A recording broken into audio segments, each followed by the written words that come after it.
The bank was packed by mid-afternoon.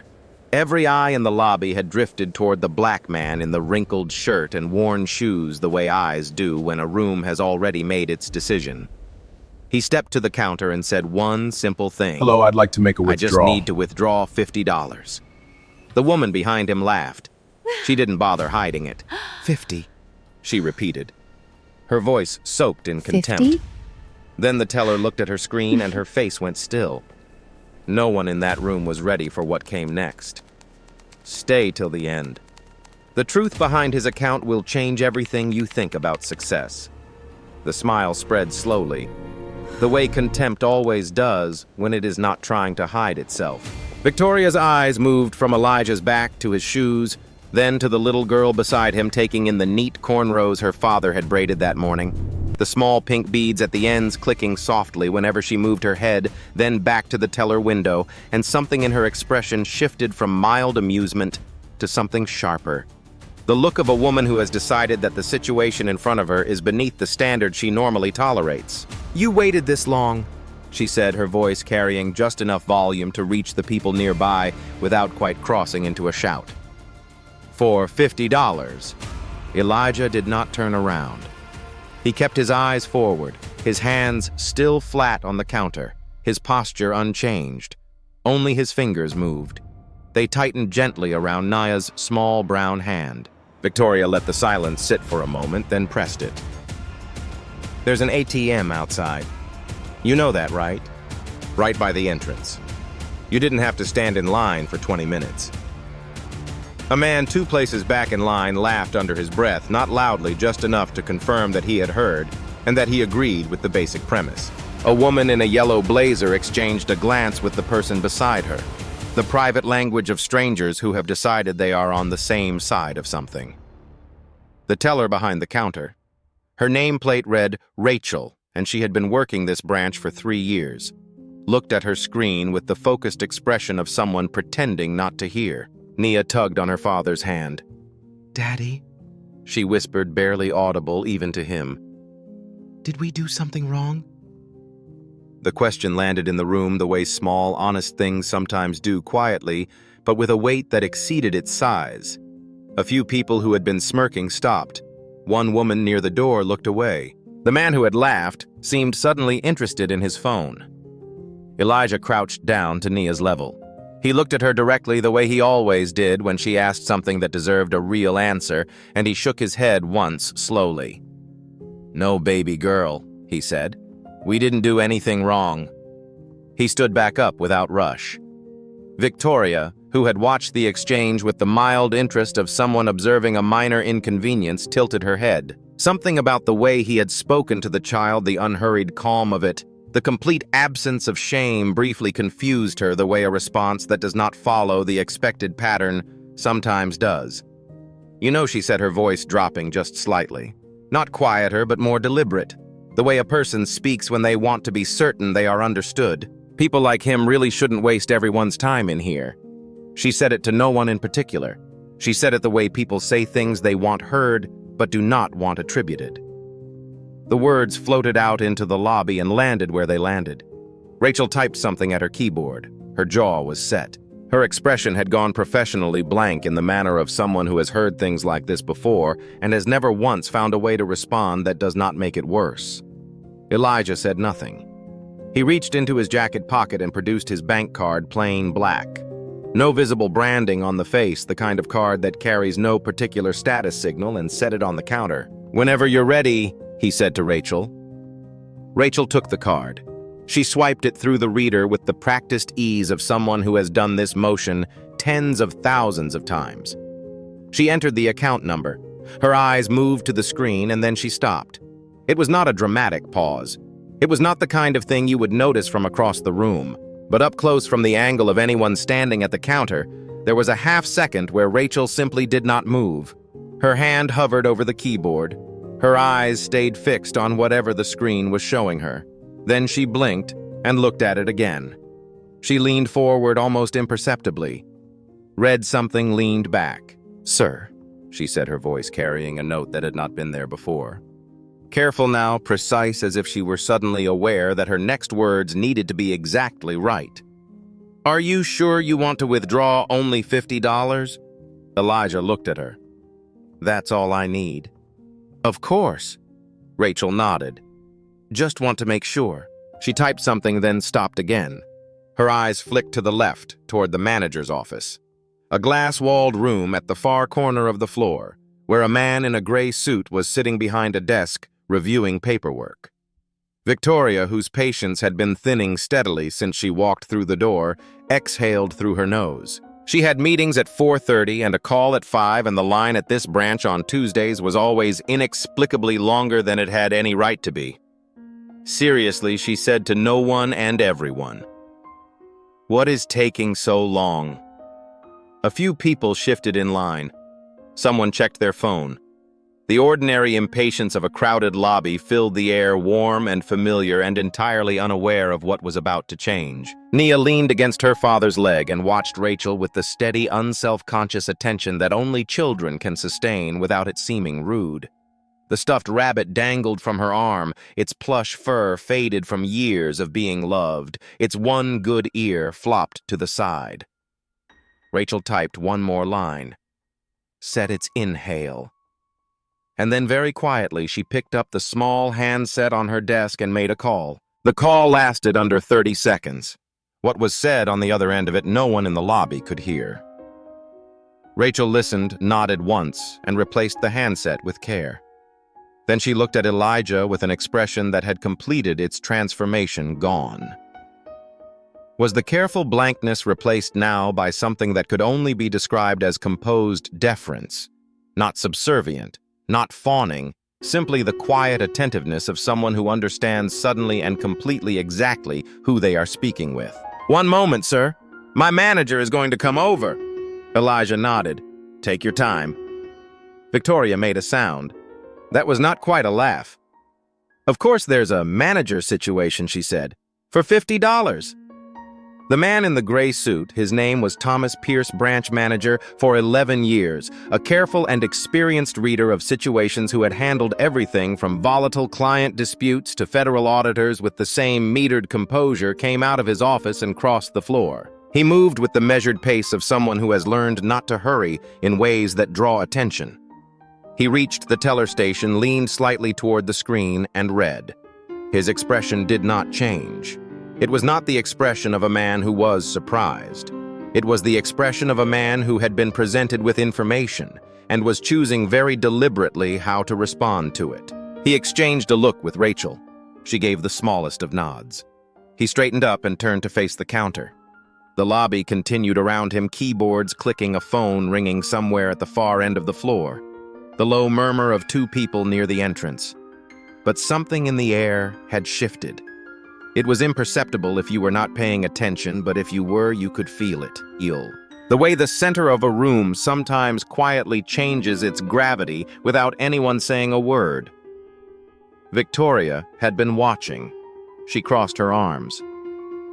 Is there a problem? She asked. Thomas Pierce did not look at her.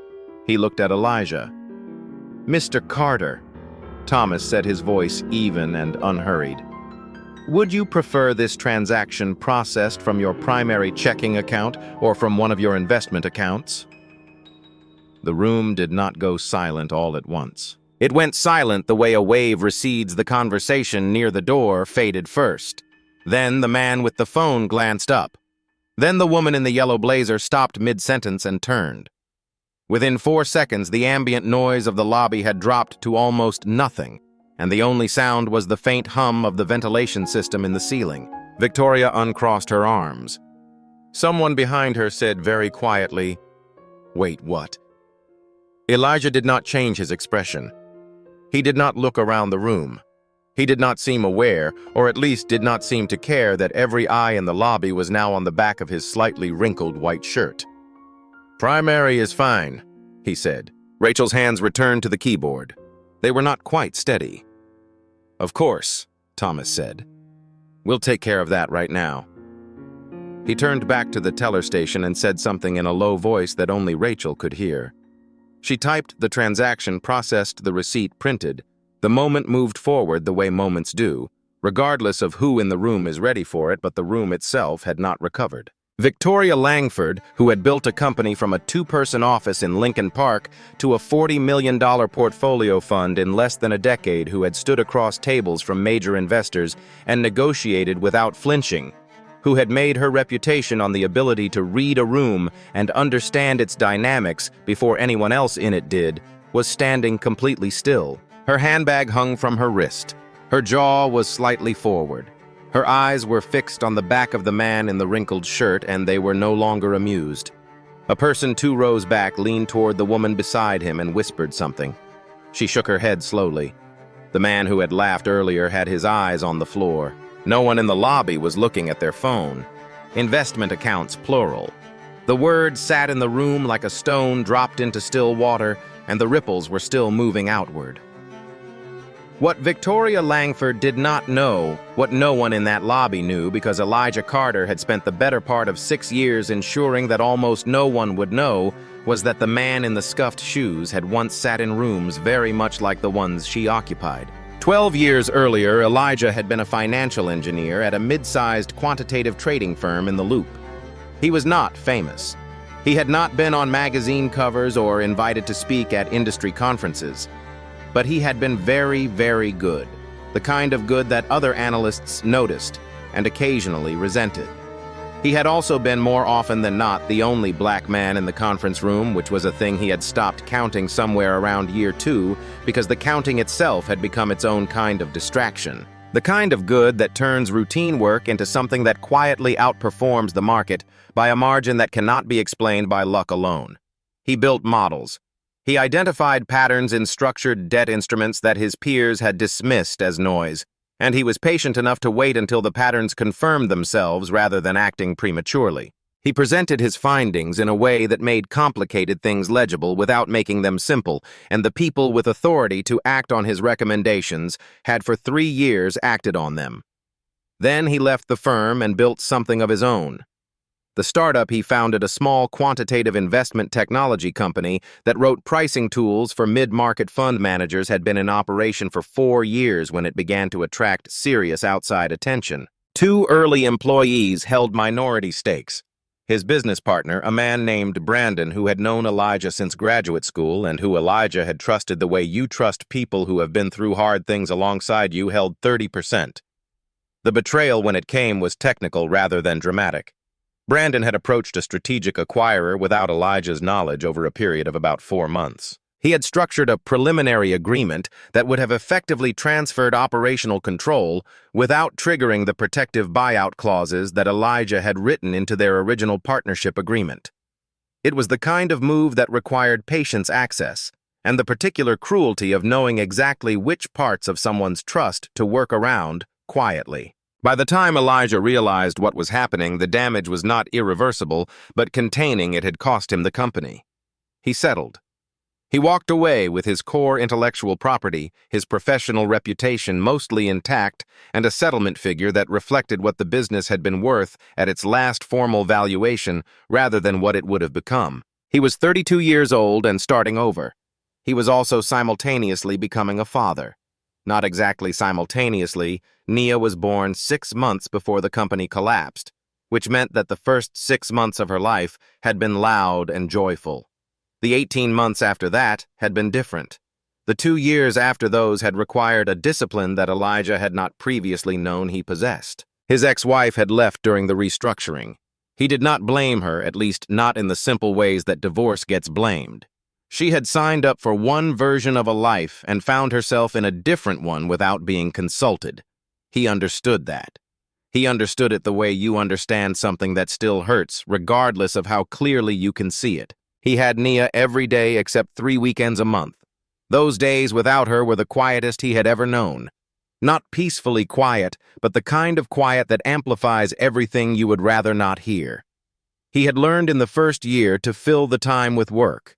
In the second year, he had learned that filling time with work was not the same as being all right. He had also learned slowly and with some stumbling how to do Nia's hair properly sitting on the bathroom floor with her between his knees on Sunday evenings, a jar of coconut oil beside him, YouTube tutorials playing on his phone until his hands knew the work without prompting. By the 3rd year, he had arrived at something closer to equilibrium, A life that was genuinely his, that he had constructed deliberately around the things that actually mattered, and that did not require the approval or the awareness of anyone else to function. He had rebuilt quietly and without announcement. The settlement money went into a diversified structure index funds for the foundation, a small private fund he managed informally for former colleagues who still trusted his judgment. A portion into direct equity positions in 3 companies. He had studied with the same methodical care he once applied to structured instruments. He lived simply not from necessity but from choice. He had decided somewhere in the middle of rebuilding that the version of success requiring constant visible proof was not the version he wanted for himself or for his daughter. He wore the shirt he wore because it was comfortable and clean. He drove a 7-year-old sedan because it ran without complaint, and the payments were long finished. He took Nia to the bank on Tuesdays because she liked to watch people and ask questions about them, and because the trip gave them something ordinary to share in the slow afternoon hours before dinner. The $50 was for ice cream. The receipt came out of the printer. Rachel folded it carefully and passed it across the counter with both hands, a gesture she had not made for a routine withdrawal in 3 years of working that branch. Victoria had not moved. She was staring at Elijah's profile, the clean line of his jaw, the closely cropped hair just beginning to show the first threads of gray at the temples. The unhurried way he folded the receipt and tucked it into his breast pocket, with an expression that had traveled over the past 4 minutes from contempt to confusion to something that had not yet found its name. She could not help herself. "What do you do?" she asked. The question came out more directly than she had intended. She was used to controlling the register of her voice, the weight of her words. In 12 years of running a company, she had learned to ask questions that sounded casual but carried freight. This one came out plain and slightly exposed, the way questions do when they are born from something unexpected. Elijah picked up Nia's hand. He turned slightly enough to acknowledge that he had heard. He did not answer. Thomas Pierce, who was still standing nearby with the neutral expression of someone who knows exactly what is happening and has no intention of making it worse, cleared his throat very softly. "Mr. Carter is one of our highest value clients," he said. He said it the way people say things that are simply true without flourish, without editorializing in the tone of a statement that requires no decoration. The lobby absorbed this. The man who had laughed under his breath was now looking at the floor. The woman in the yellow blazer had turned fully away. The person who had whispered, "Wait." What was not whispering anything, Nia looked up at her father with the clear-eyed directness of a 6-year-old who has absorbed the mood of a room without understanding its mechanics. "Daddy," she said, "why didn't you tell them?" Elijah looked down at her. The corner of his mouth moved not quite a smile, but something that lived in the same neighborhood. "Tell them what, baby, that you have all the money." He crouched down, bringing himself level with her in the unhurried way.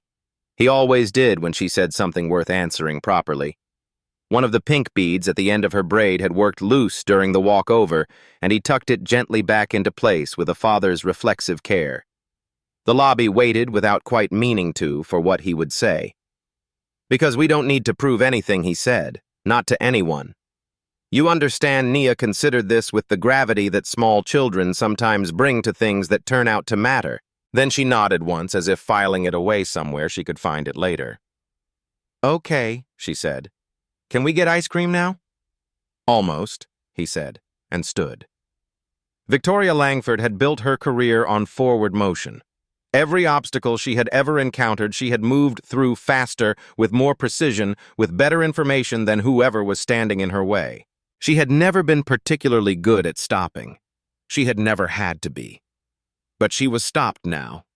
She stood 3 feet from the counter with her designer handbag on her wrist and her heels on the marble floor and absolutely nothing to say that would not make things worse. And she was aware of this in a way that was physically uncomfortable. A tightness she recognized with some surprise as the specific discomfort of having been wrong in public. After a moment, she tried anyway. "I didn't mean to," she started. Elijah turned. He faced her fully for the first time since she had spoken. He was not angry. He was not triumphant. He had the look of a man who has had this conversation in various forms many times, who has considered carefully what he believes about it, and who has arrived at a position that does not require performance to hold. You meant exactly what you said. He told her. The words were quiet, not cold, just direct, the kind of direct that leaves no room for useful revision. Victoria opened her mouth. Nothing came. You didn't laugh at my money, Elijah continued. His voice stayed level without heat. You laughed at who you thought I was. He let that sit for a moment, the same way she had let her earlier comments sit, except that his landed differently because they were simply true, and the room knew it. That's the part worth thinking about, he said. Then he turned back to the counter, thanked Rachel by name, and picked up Nia's rabbit from the edge of the counter where it had been placed, while Nia examined a potted plant near the window. Nia, let's go, baby. Nia retrieved the rabbit and fell into step beside him, her small hand finding his again without looking. They moved toward the door. Victoria watched them go around her. The lobby resumed keyboards, clicking the phone, ringing the line, shuffling forward the ordinary life of a busy branch, continuing as if none of the last several minutes had happened. But Victoria was still standing in the same place she had been standing when she first smiled. Thomas Pierce did not follow Elijah to the door. He was not the kind of manager who made a show of escorting high-value clients in front of a lobby full of people. It drew the wrong kind of attention and served no one well. But he did step to the edge of the counter, and he did watch through the glass as Elijah and Nia crossed the entrance and pushed through the door into the October afternoon. He was still watching when Victoria reached the counter. She placed her own card down with less precision than she usually did, a small, involuntary tell. Rachel took it without comment. It was Thomas who stepped back to the window. He waited until Rachel had begun the transaction before he spoke. And when he did, his voice was pitched for Victoria alone. I don't know if this is relevant to you, he said carefully, but Mr. Carter holds a significant equity position in Langford Capital Group. He's been a passive investor since your Series B. Victoria went completely still. Her Series B had closed 4 years ago. It had been the round that let her scale the one that took Langford Capital from a credible boutique operation to a firm with genuine market presence. She knew the names of every investor who had participated. She had shaken every hand, attended every closing dinner, personally followed up with everyone who had written a check. She had never met anyone named Elijah Carter. He invested through a holding entity, Thomas said, reading the question in her expression. The name on the cap table is Carter Whitfield Capital Partners. She knew the name. Carter Whitfield had come in quietly through a third-party introduction 2 weeks before the round formally closed. Her lawyers had reviewed the structure. Her CFO had approved the terms. The capital had arrived clean and on schedule. She had considered it a professional transaction and moved on. She had never thought to put a face to it. She had stood in a bank line and laughed at him for wanting $50. Thomas excused himself with a nod and returned to his office. The glass door closed behind him with a quiet click. Victoria stood at the counter for a moment after her own transaction completed. The receipt sat on the surface in front of her. She did not pick it up right away. She was thinking about a man in a wrinkled shirt who had crouched down in the middle of a crowded lobby to look his daughter in the eye and tell her without hesitation and without glancing at anyone else in the room that they hadn't done anything wrong. Outside, the afternoon was clear. The kind of October day that the city occasionally produces, as if to compensate for everything else, cool enough for jackets, bright enough to make the light fall in long, warm angles between the buildings, the kind of afternoon that makes people walk slightly slower than they need to. Elijah stopped on the sidewalk and looked down at Nia. Okay, he said. He opened his wallet and held up the $50 a single bill, new and flat, the kind that came from teller drawers. What flavor Nia thought about this with the seriousness it deserved. Strawberry, she said. And then maybe chocolate after. That's 2 flavors. You asked, what flavor? That's fair, he said. They walked.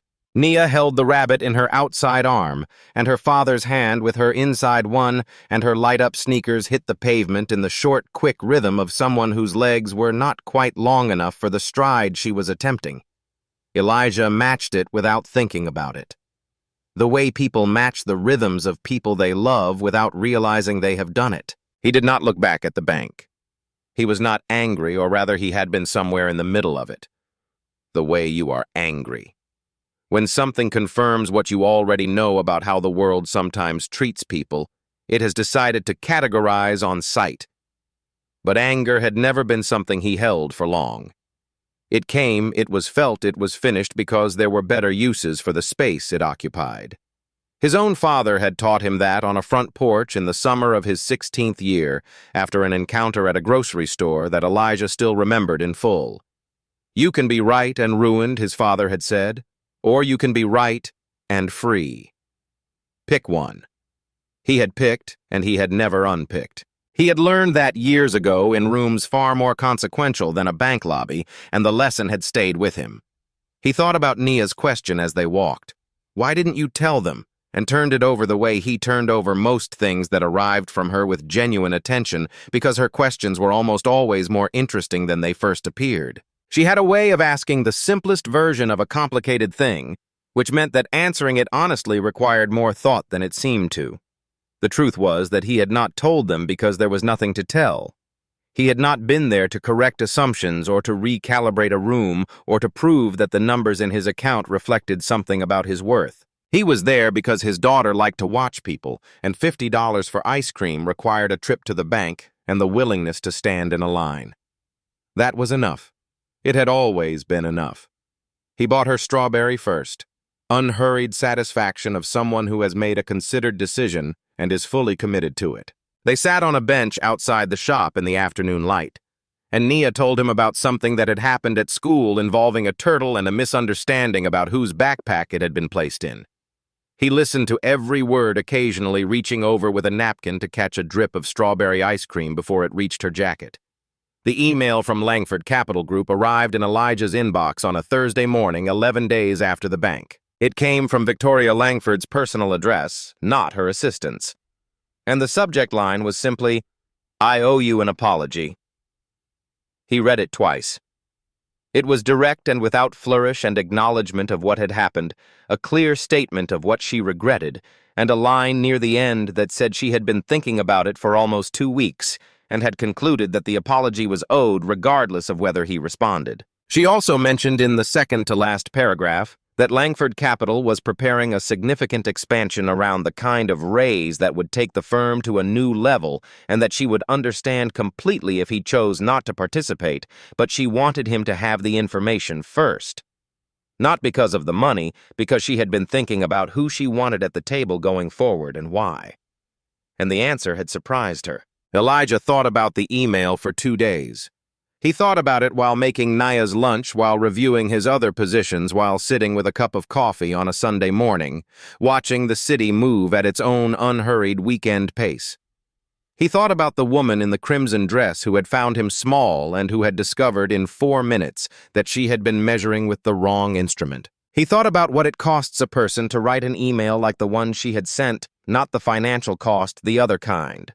The one that requires sitting with your own reflection long enough to see something you would have preferred not to. On Tuesday, he wrote back.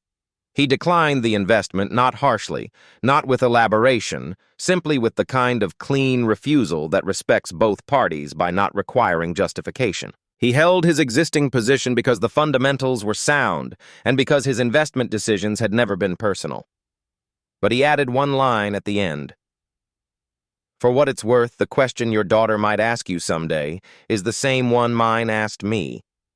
Whether you taught her that value is visible or that it isn't, that's the only decision that matters in the long run. He sent it on a Tuesday morning. Before taking Nia to school, before the ordinary day resumed and filled in all the spaces where larger thoughts had briefly lived, he drove her in the 7-year-old car with the radio on low, an old Stevie Wonder track playing softly through the speakers. She sang along to something she had learned in music class, slightly off-key, entirely unconcerned about it. He drove. Respect is the only currency that never loses value. Not because it buys anything, but because it is the truest measure of what a person believes about other people, what they think human beings are worth, and how they act on that belief when no one is checking the account balance. When the shoes are worn and the shirt has lost its press, and the only visible evidence of a person is the surface they present to a lobby full of strangers who have already decided what they see. Victoria Langford changed the way she ran her company in the months that followed. Not dramatically, not all at once. She began to notice who she looked past in meetings and why. She asked different questions when she was introduced to people. She stopped measuring at a glance. Her direct reports, who had always found her sharp and effective, noticed something new in her manner that they struggled to name at first. And then one of them, her youngest analyst, described it in a team debrief without realizing how precisely she had gotten it. She had started listening before deciding. None of them knew what had prompted the change. Victoria did not tell them. Some lessons are not the kind you explain at a company all-hands. Some lessons you carry quietly the way you carry anything that cost you something to learn. It had always been that simple. It had never been more than